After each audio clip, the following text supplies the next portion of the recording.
Dawson Rider Wiki.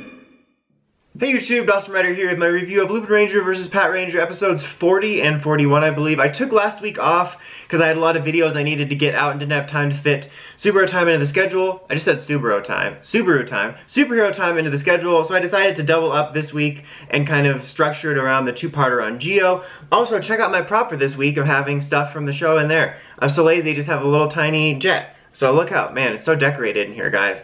I was like, oh, I don't feel like pulling down one of the Megazords off the display. Anyway, so this review has just been about me, basically.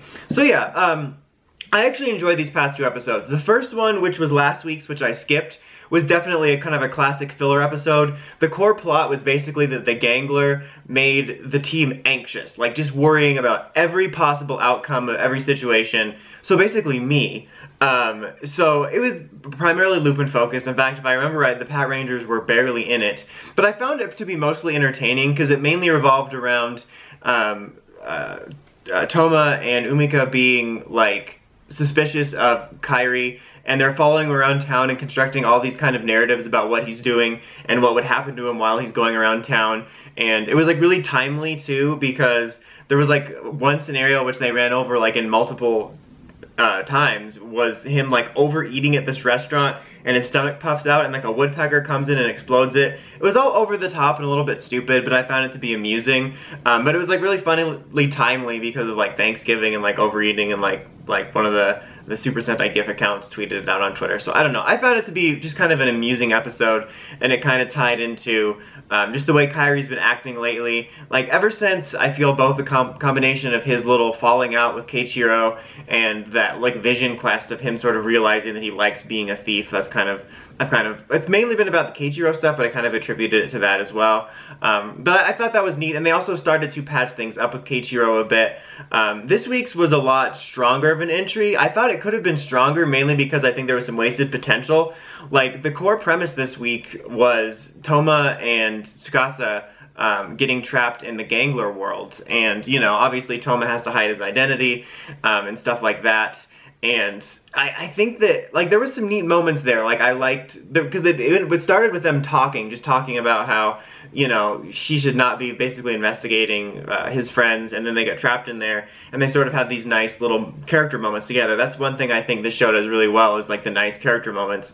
And you get like a nice moment about like her understanding like how much he cares about them and stuff like that. And there's some nice scenes of that, and then them getting attacked, and then like it kind of culminates in like her being attacked specifically, and he picks up her versus changer and fires it in like a super flashy, you know, I know how to fight fashion, which obviously made her suspicious. But it was a cool moment. I honestly was really hoping, I pretty much knew it wasn't going to happen, but I was kind of hoping that this might be the week that the reveal starts. I mean, it definitely started the suspicions, even right down to the end when they're talking about how he seemed like a pro with the versus changer, and Tsukasa kind of gets this like, you know, curious look, and Keiichiro looks at her seemingly like pondering it. So I think it's potentially the start of that, but I was kind of hoping or thinking that this was a really good opportunity to actually get the ball rolling on it with maybe somebody finding out. Like, it would have been the perfect thing. It's really funny, I mentioned this multiple times, and I'll probably bring it up again multiple times, but I always think it's funny that early on in the series, I was worried that they were going to reveal their identities too soon, but now it's like, man guys, we have like, what, 7 episodes left? Like, I wanted to see stuff where they knew about it, you know? But I still liked it. I think that there was better potential to make it more about those two. Like, we had some nice scenes with them, but they didn't last very long. And, you know, they got rescued because of Zamigo, because this was like Destra's plan to basically bring them all to the gangler world. But Zamigo like messed it up and helped release them all after most of them went there, because the Lupinrangers were trying to get them out, but the Patrangers got kidnapped, so they ended up there, and then they ended up coming back. It was really weird, because at first I was like, it seemed like he was only targeting the Patrangers, but then I'm like, oh, okay, he's going after the Lupins too. He just wanted to go after the Patrangers first? I don't know. But yeah, so there was some kind of interesting inter-villain politics there. Something I want to get to with that in a second. But yeah, like, it just felt like it was over too soon. I think that would have made a really cool episode to primarily just focus on those two traveling through the gangler world. Not only just like for their characters individually, their dynamic together, possibly moving forward the like identity story in a much more meaningful way. I thought that would have been nice, but I still think it was a neat episode for that. It just felt kind of underutilized. Like, I liked it quite a bit. I thought it was a strong episode, and given that it had some stuff going on with Destra and Zamigo a little bit, and some of the stuff on the front of the identities, it felt more like a plot episode rather than a filler, but it was just like, it had such potential to be like even better and take advantage of it, but I still enjoyed it for the most part. And something I wanted to get to real quick before I get to like the final verdict and stuff was like with the villain politics. I kind of am disappointed by how much the last few years the villains haven't felt like they had a huge presence.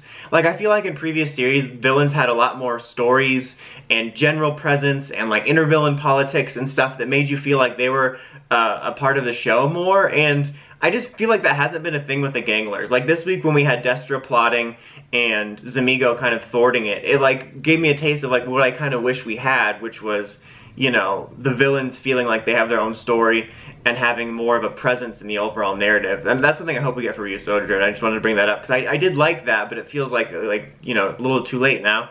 But overall, I'd probably give this week's most recent episode an 8 and last week's like a 7.5. I found that to be mostly enjoyable, but, you know, again, a lot of wasted potential. But anyway, until next time, like, comment, subscribe, and of course, don't forget to climb the steps and ring that bell to get the notifications for my videos. Until next time, Dawson Rider, signing out.